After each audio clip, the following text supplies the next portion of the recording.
Yes, yes, yes, yes. This is the Daniel Bryan SmackDown live show.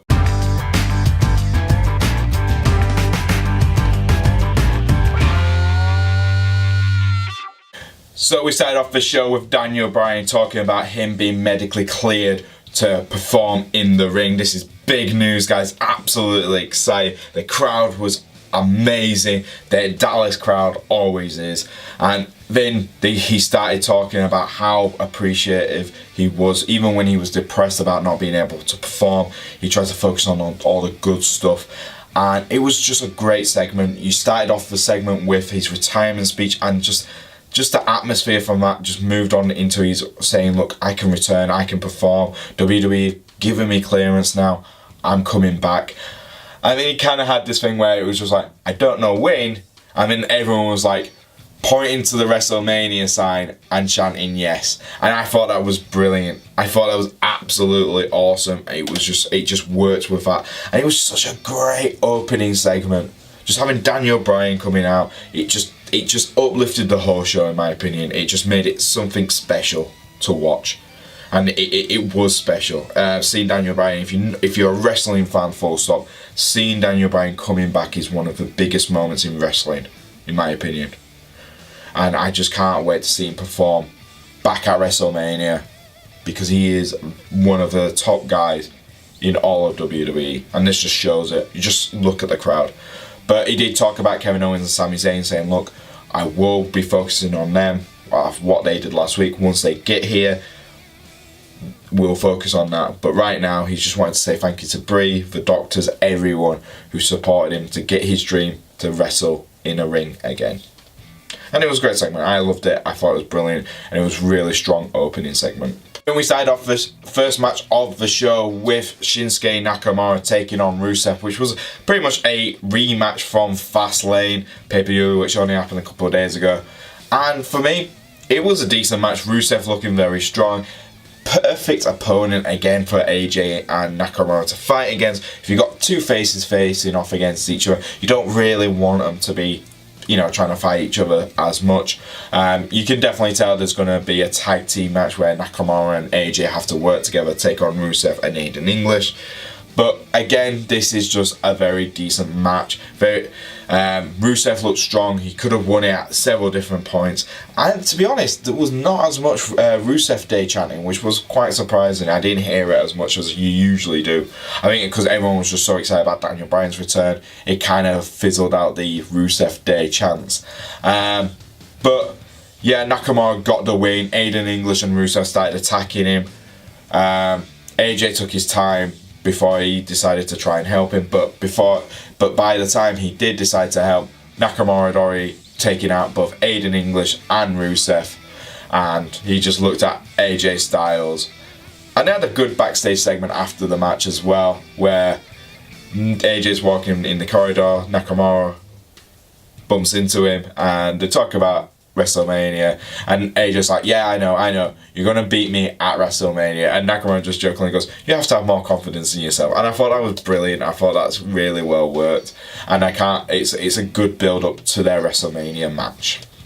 Every week now, it feels like I'm gonna have to have the shite match of the week. We had it last night with Raw, now we're having it again on SmackDown. This goes to Baron Corbin versus Ty Dillinger. Now this, for many reasons, is the shite match of the night, because one, it was pointless and nothing towards it.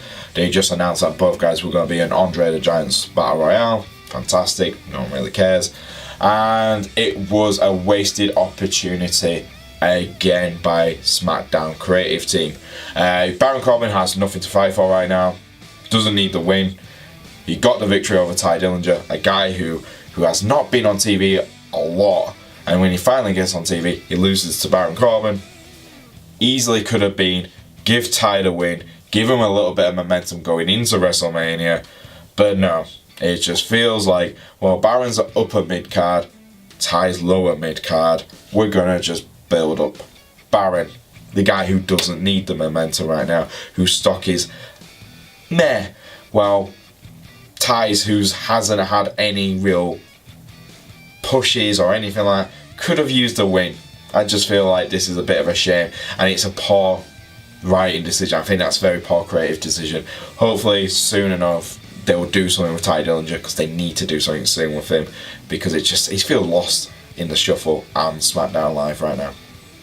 This is on to our next match of the night, and possibly for me the best match of the night, where we had Charlotte versus Natalya. And this all started because of a backstage segment where Charlotte was watching the promo of Asuka versus Charlotte for WrestleMania, and Natalya comes in, says, look, I understand you're scared of Asuka, and Charlotte goes, I'm not scared, I'm looking forward to this opportunity to taking on possibly the biggest opponent I've ever had.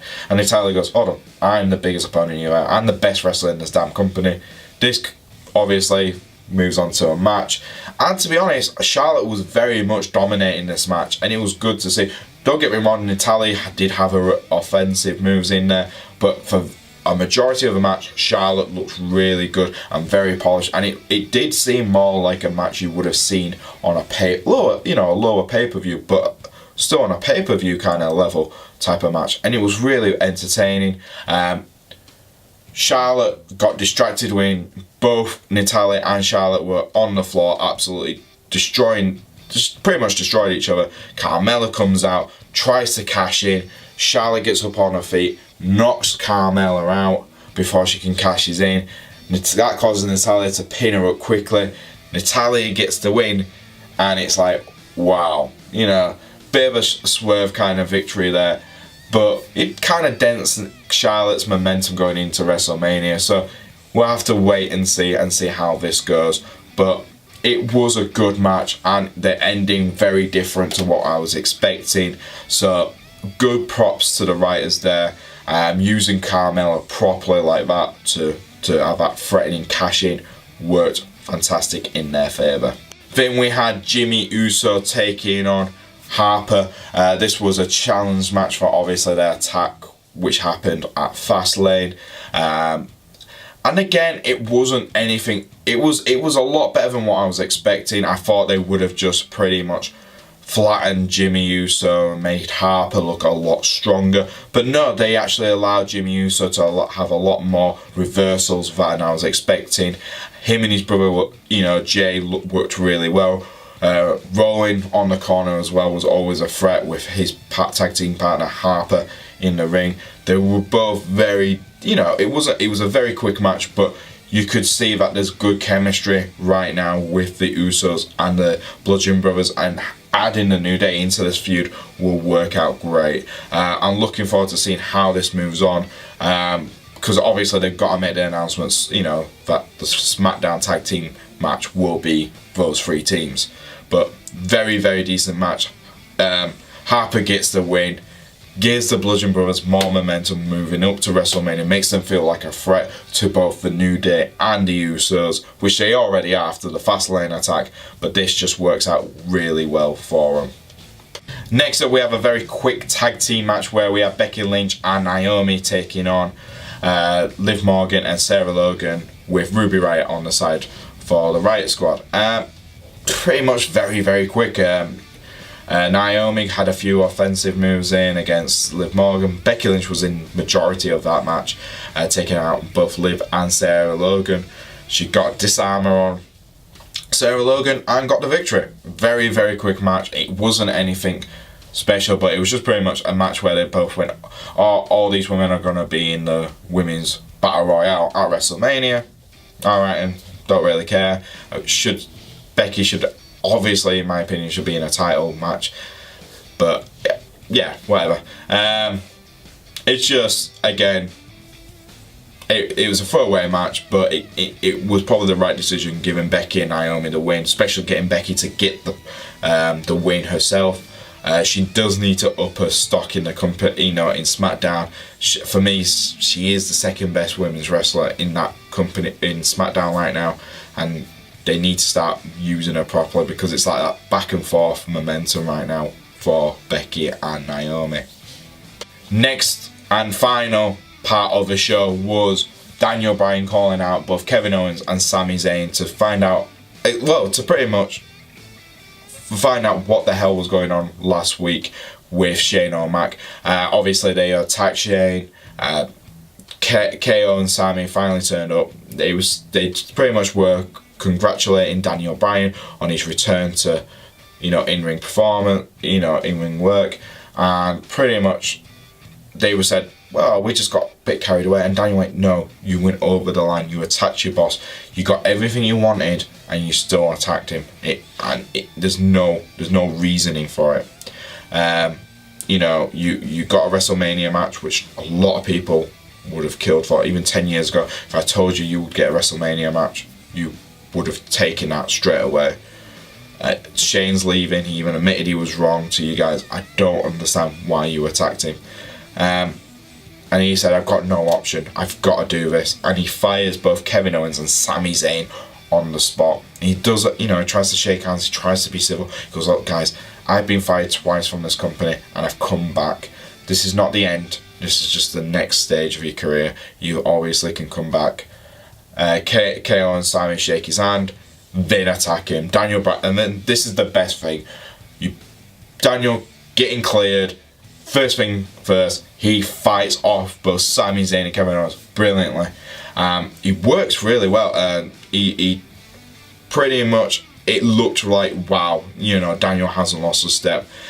Started even kicking Kevin Owens in the centre of the ring before Sami Zayn knocks him down, and then the numbers game kinda gets a bit too much, and then they power bomb him on the side of the corner of the ring, obviously the hardest bit of the ring, as we know in wrestling, and Daniel's out cold. What does this mean? We don't know. Obviously we know this is going to build up to a WrestleMania match with Shane McMahon, Daniel Bryan taking on Kevin Owens and Sami Zayn, but we have to wait and see how they get to that.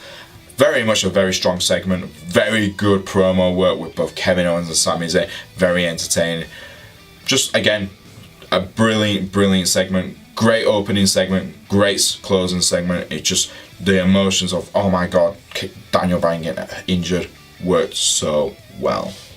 And there you go guys, that has been SmackDown Live for this week. What did I think? I thought it was brilliant. It's probably one of the best SmackDown Live episodes we've seen in some time. Not for the wrestling, but for the actual build up towards WrestleMania. I think the promo work for Daniel Bryan, opening and closing, was absolutely well written. And I just cannot wait to see where we go next on SmackDown Live. Very much excited. What did you guys think of SmackDown Live last night? Put it in the comments below. You'll see some videos floating apart here. Click them, check them out guys. And if you do like our videos, please like and subscribe to the channel. If you want to follow me on the old Twitter, you can. I'm at Boise88, and I'll see you guys next time on Smack Talk Wrestling Reviews.